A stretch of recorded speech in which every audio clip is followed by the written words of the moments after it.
Have you ever watched yourself go quiet in the middle of a conversation, as if someone gently turned down the volume of your soul?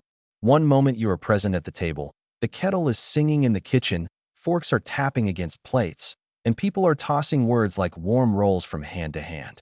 And then, suddenly, you stop reaching for them. You smile, you nod, you even say, but inside you feel as if you stepped behind a glass wall and everyone else stayed on the street. You sit there, polite as a guest, but you are no longer living in the room. You become careful. You become small. You start counting your words like coins in a poor man's pocket, afraid to spend the last one. And later you go home and think, what happened to me? Why did my voice leave without saying goodbye? Shalom, dear friends. My name is Adam, and I grew up in a Jewish home where words were never treated as decoration. At our table, a sentence could be a blessing, a warning, or a bridge across a river of misunderstanding. My father, Samuel, used to say that a person is not only what he eats, but also what he allows himself to say, and what he forbids himself to say. Today we will examine what happens when you suddenly become quiet around people. Not the peaceful quiet of a forest, but that sudden silence that falls over you in an office meeting, at a family gathering, on a date, in a friendship that used to feel simple. I will show you the hidden reasons this happens, what your silence is secretly telling the world, and what it does to your relationships and to your inner life. And I ask you to watch until the end. In the finale, I will share one short truth that my grandfather Naum once gave me. One rule without which all the other insights simply don't work. Because this problem is widespread, and it is dangerous in a quiet way. People notice loud anger, loud foolishness, loud betrayal. But quiet withdrawal? Quiet self-erasure? It can live for years in a person like a slow leak in the roof. And only when the ceiling collapses do we say, how did it get so bad? Grandfather Naum used to say, a word can break a bone, but silence can break the heart, and no doctor can put that cast on for you. When you suddenly become quiet, there are usually two things happening at once. On the outside, you are trying to look reasonable, calm, civilized. On the inside, something is trying to protect itself, or punish someone, or hide. Silence can be wisdom, yes, but it can also be a weapon, a mask, or a surrender flag. And to understand which one you are holding, you must look at the kind of quiet you have become. Let me walk with you through a few faces of silence, the way you might walk through rooms in an old house. In one room, the silence is warm and holy, like candles before Shabbat.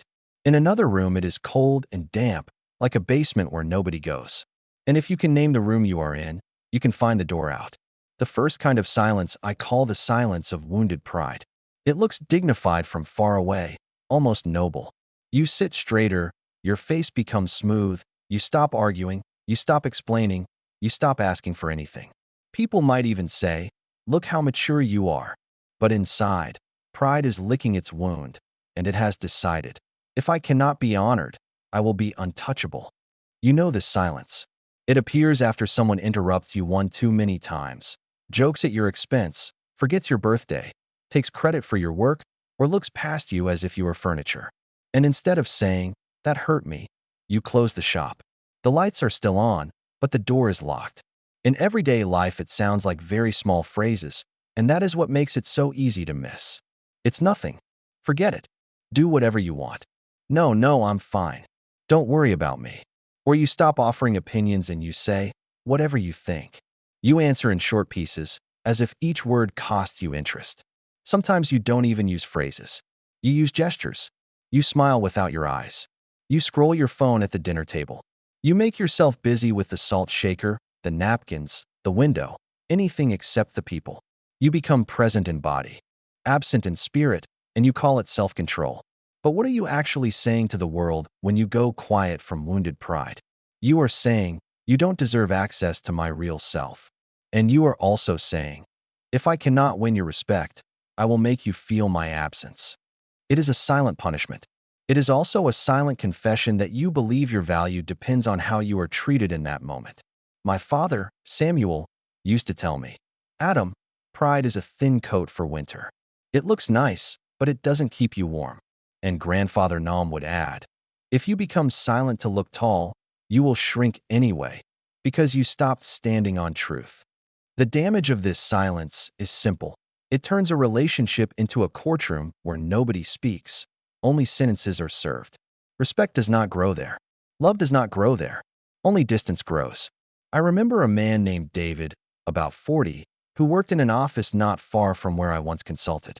He was known as steady, capable, not a troublemaker. He had the kind of voice that didn't tremble, the kind of hands that didn't fidget. One day his colleague, Boris, presented a project in a meeting, David's project, without mentioning David's name even once. After the meeting, people clapped, and Boris smiled like a cat near a cream bowl. David said nothing, not a word. He walked back to his desk, sat down, and became very quiet. When Boris passed by and said, "Good work today, huh?" David only nodded, eyes on his screen. For weeks, that quiet grew. David stopped greeting people in the morning. He stopped joining the coffee break circle. When someone asked, "Are you okay?" he said, "Everything is normal." But normal sounded like a locked gate. His work stayed excellent, but his presence became heavy, like a chair nobody wanted to sit on. One afternoon, the office cleaning lady, Martha, an older woman with tired eyes and a strong back, was emptying bins. She looked at David and said, "Young man, you look like you are fasting, but not from food." David forced a polite smile. "I'm fine," he said. She didn't argue with him. She only said quietly, "When you swallow your words, they don't disappear. They sit in you like stones. And stones make a person sink." Then she tied the trash bag, lifted it, and walked out as if she had delivered a letter from heaven. That evening, David finally spoke, not loudly, not dramatically. He went to his supervisor and said, "I need to clarify something. The project Boris presented was my work, and I needed to be recognized properly." His voice shook a little, and he hated that it did. But when he left that office, his shoulders dropped in a new way, less like defeat, more like relief. If you recognize yourself in David, listen carefully. Don't turn your pain into a silent throne. If you were overlooked, name it calmly. Replace "it's nothing" with "it matters to me." Replace "whatever" with "I have an opinion." You do not need to fight. You only need to stop abandoning your own dignity in order to look dignified. Now, the second kind of silence I call the quiet mask of fear. This silence doesn't come from pride. It comes from the trembling place inside you that says, "If I speak, something bad will happen." You go quiet not to punish others, but to protect yourself. It often starts in childhood, in homes where emotions were dangerous, where disagreement had a cost, where speaking up brought ridicule or punishment. This fear silence shows itself at work when you have an idea, but you keep it hidden like money under a mattress. It shows itself in friendships when you laugh at jokes you don't enjoy just to stay included. It shows itself in love when you don't ask for what you need, because you are afraid the answer will be no, and no feels like exile. The phrases here are familiar, maybe too familiar. "It's okay, really. I don't want to be a burden. I'm not sure you choose. No, it's fine, I'll adjust. I didn't mean it like that. Sorry. Even when nobody demanded an apology, you offer one, like a nervous habit. And sometimes the phrase is only a smile, quick, automatic, placed over discomfort like a napkin over a stain. Psychologically, this silence is the child hiding inside the adult suit. You are telling the world, "Please don't be angry at me." And you are telling yourself, "My needs are dangerous." Ancient wisdom tells us that fear is a clever servant, but a terrible master. Grandfather Nam used to say, "Fear will keep you alive, but it will not let you live." The damage of fear silence is not always immediate. It is slow and corrosive.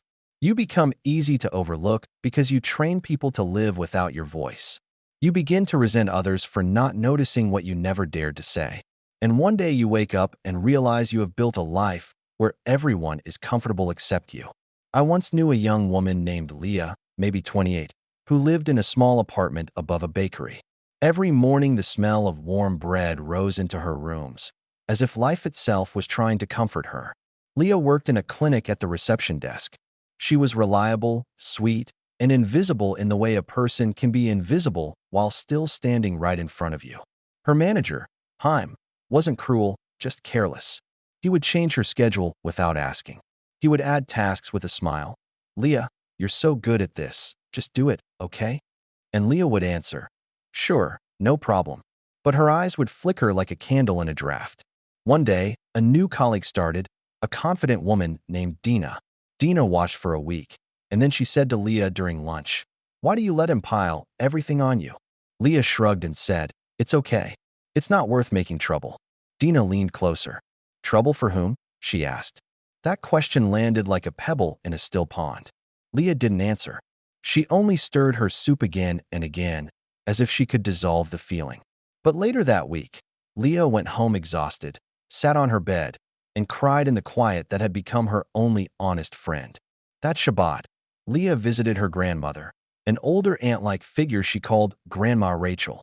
Even though Rachel was a neighbor who had known Leah since childhood, Rachel served tea in thin glass cups and said, "Leah Lou, you are quiet lately. Not peaceful quiet. Poor quiet. What are you hiding?" Leah tried the old line. "Nothing, I'm fine." Rachel's eyes narrowed kindly, the way wise eyes do. "Listen to me," she said. "A person who never asks is teaching the world to never give. You think you are keeping peace, but you are only keeping fear." Then she touched Leah's hand and added, "Even Moses argued with God. You can surely speak to him." On Monday, Leah didn't suddenly become a lion. She simply became a human being.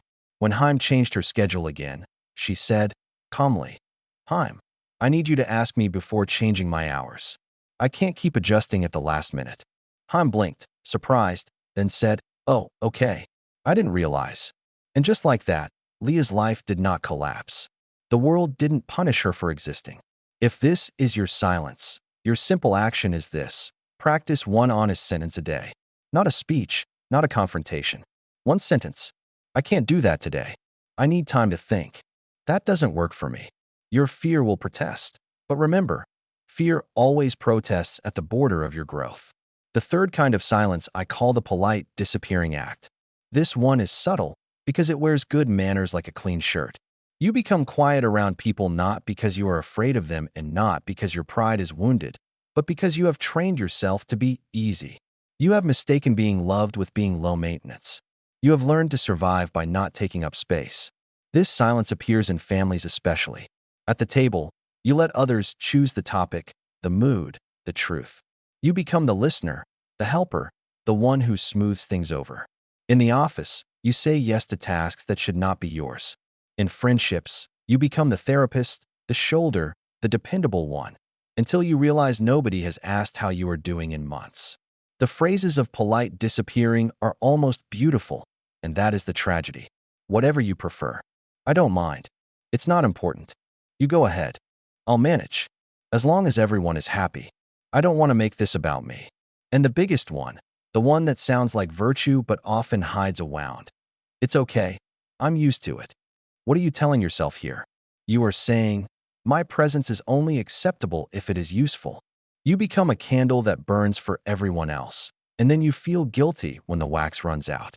My father Samuel used to say, kindness without boundaries is not kindness. It is fear wearing a talith.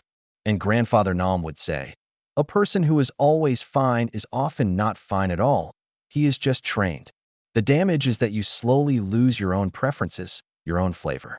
Like soup that has been watered down too many times, you can no longer taste yourself.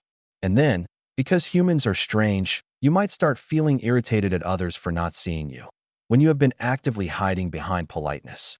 I remember a neighbor of mine, an older man named Aaron, maybe 55, who had a gentle way of speaking. He lived in our building, always holding the door for people, always carrying someone's groceries, always saying, "No, no, it's nothing." His wife had passed years earlier, and he had built a life around being helpful, perhaps because usefulness felt like safety. One winter evening, the elevator broke. People were grumbling in the stairwell, carrying bags, huffing like tired horses. Aaron, of course, started helping. He carried a stroller up 3 flights for a young mother named Miriam, then carried a heavy box for a man named Eli, then offered to take out someone's trash on the way down. By the time he reached his own floor, his hands were shaking. He stood at his door, breathing hard, and a neighbor called out, "Aaron, can you help me with one more thing?" Aaron opened his mouth, and you could almost see the old automatic sure ready to walk out. But instead, something cracked, not loudly, quietly. He said, "I can't. Not tonight." The neighbor frowned. "What's wrong with you?" he asked, half joking, half annoyed. Aaron's face reddened. He looked like a man caught stealing. He stammered, "Nothing. I just—" Then he went inside and shut the door, leaning against it as if it were the only thing holding him up. Later, I saw Aaron in the courtyard, sitting on a bench with my grandfather Naum, who was already old then, wrapped in a scarf. The air smelled of cold metal and distant chimney smoke. Aaron was speaking in a low voice, embarrassed. "I don't know what happened to me," he said. I couldn't." Grandfather Naum listened, then said, "Aaron, you think you are a bridge. But a bridge that never rests will collapse and drown everyone. You are allowed to be a person, not a service." Aaron stared at the ground for a long time, as if learning a new language. The takeaway for you is simple and not selfish. Choose one place where you stop disappearing. One relationship, one room, one routine. Instead of "I don't mind," try "I do mind, actually, and here is what I need." Kindness that includes you is holy. Kindness that erases you becomes bitterness in a nice coat. Now, the fourth kind of silence is different. It is the kind many people misunderstand, because it can look the same on the outside as the other silences. I call it the listening silence, the quiet that grows from strength. This is when you suddenly become quiet because you are no longer trying to win, impress, or defend. You are present. You are observing. You are choosing your words like a jeweler chooses stones, not because you are afraid, but because you respect language. This silence often comes after you have been through something: a disappointment, a loss, a season of being misunderstood, or simply after you have matured enough to realize that not every invitation to speak is a wise invitation to accept. You stop throwing your pearls into every market stall. The behaviors here look like this. You let someone finish without interrupting. You pause before answering. You ask one good question instead of giving 5 opinions. You say, "Let me think," and you actually think. When gossip begins, you don't add wood to the fire. When someone provokes you, you don't dance on their string. The phrases are calm, not defensive. "I hear you. Tell me more." "I'm not ready to answer that." "I disagree, but I respect your view." Let's speak when we are both calmer. "I don't want to say something I'll regret." These are not the phrases of a trapped person. These are the phrases of a person who has learned that silence can be a filter, not a cage. Spiritually, this silence is humility. It says, "I don't need to be the loudest to be real." Grandmother Rachel used to say, "A closed mouth can keep the soup from spilling." And Grandfather Naum would add, "When you speak less, your words get heavier. But use that weight carefully, don't drop it on people." The damage here is not in the silence itself, but in misunderstanding it. People might accuse you. "Why are you so quiet? Are you judging us? Do you think you're better?" And if you are not careful, you may retreat too far and turn wise listening into cold distance. But in its healthy form, this silence improves your relationships because people feel heard. And a person who feels heard becomes softer. Let me tell you about a man named Michael. Yes, not a Hebrew name, but life is full of Michaels. About 35, a client of mine once, who had a quick tongue. In his youth, he could argue for sport. He could make a room laugh, then make a room angry, then make a room silent, all in one evening. His words were sharp, and he was proud of that sharpness. Then he got married, and suddenly his sharpness had a cost. One evening, his wife, Sarah, came home upset. She said, "My sister said something cruel to me again." Michael immediately launched into advice and criticism. "You let her do it. You should have said this. You should have said that." Sarah's face tightened. "I didn't ask for a lecture," she said. "I wanted you to listen." Michael, for the first time, felt ashamed of his own mouth. Not because he had evil intentions, but because he had made his wife feel alone while standing right beside her. He decided, quietly, to try something. The next time Sarah came with pain, he didn't rush to fix it. He sat with her at the kitchen table, the lamp making a small circle of light, and he said, "Tell me what happened from the beginning." Sarah talked. Michael listened. His hands wanted to move. His tongue wanted to jump in, but he held back like a man holding a restless horse. When she finished, he said only, "That sounds painful. I'm here." Sarah exhaled as if she had been holding her breath for a year.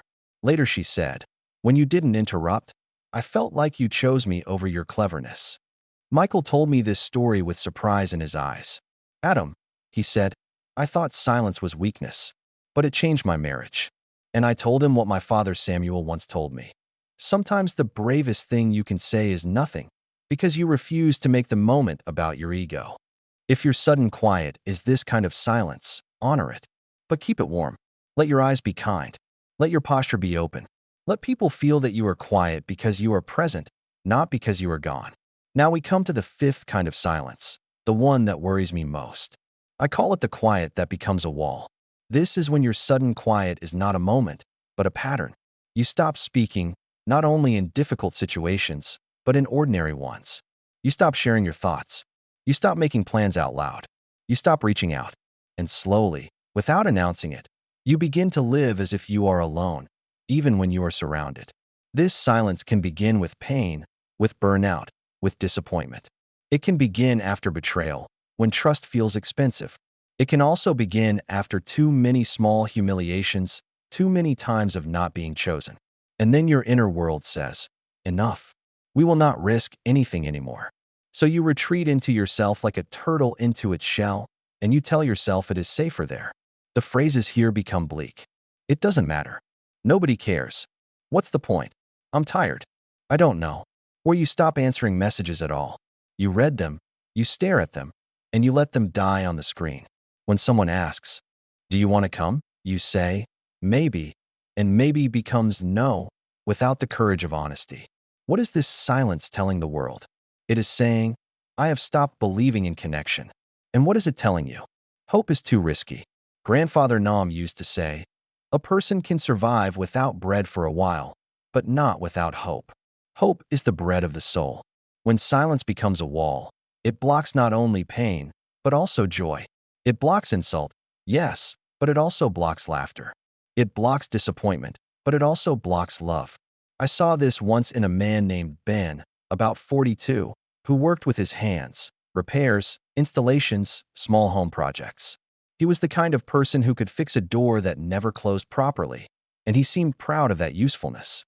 He lived alone after a long relationship ended badly. At first he talked about it, angry and wounded, telling friends, I was betrayed. People listened, they offered comfort. Then, one day, Ben stopped talking about it. He stopped talking about much of anything. In the local market, he would buy tomatoes and bread without looking up. In the synagogue courtyard, after prayers, he would nod and leave quickly.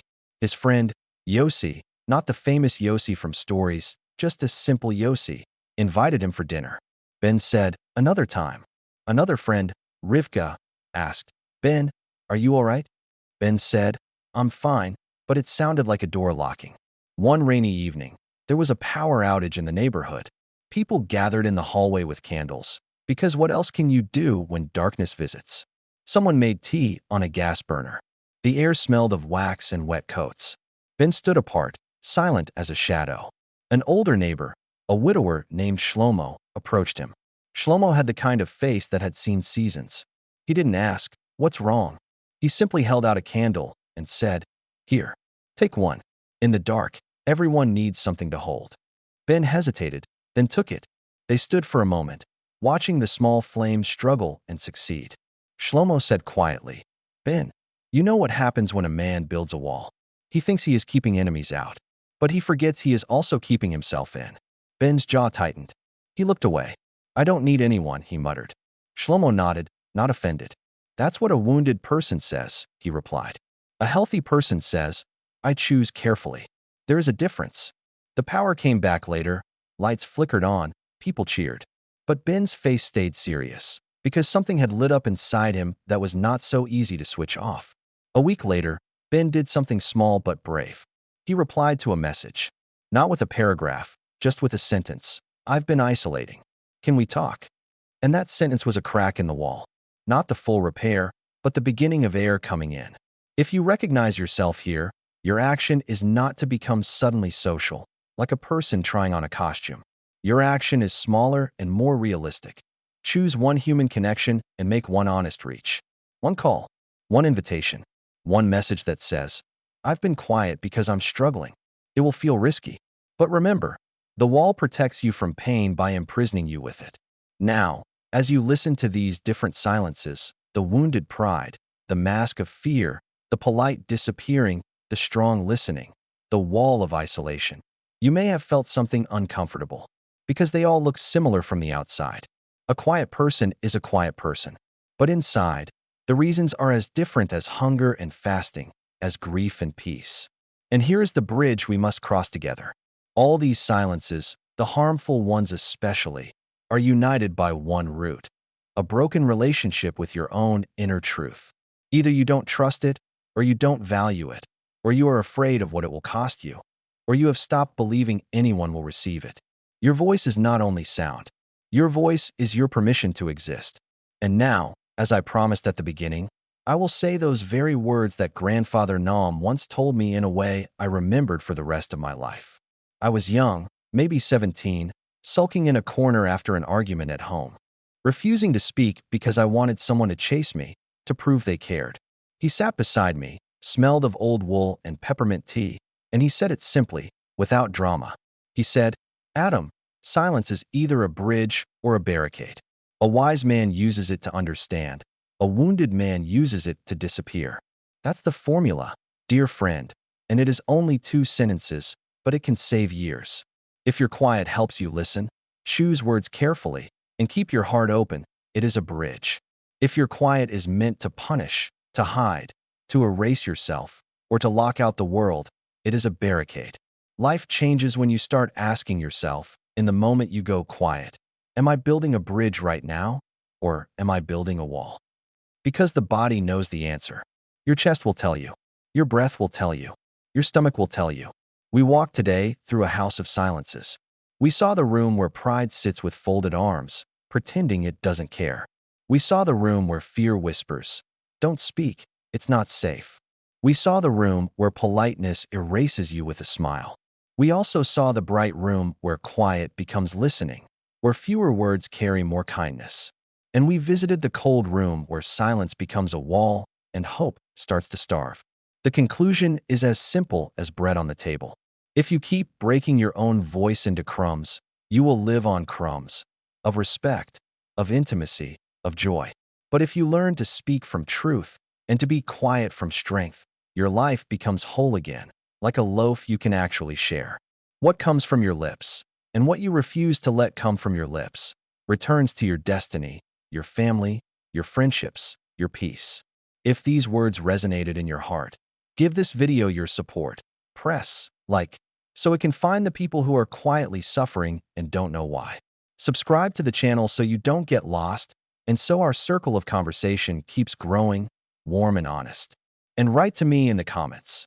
In your own life, when did your silence become a bridge, and when did it become a wall? And what was the moment you realized the difference? It's important for me to hear your wisdom, because I read the comments to understand what to speak about next and what people are truly living through. In the next video, we will talk not about silence, but about what often stands behind it. The hidden agreements you made with yourself long ago, agreements like, I must be perfect, I must be needed, I must never upset anyone. These quiet agreements shape a life more than any loud decision. Until then, be well, be honest, and may your quiet be peaceful, not imprisoning. Shalom.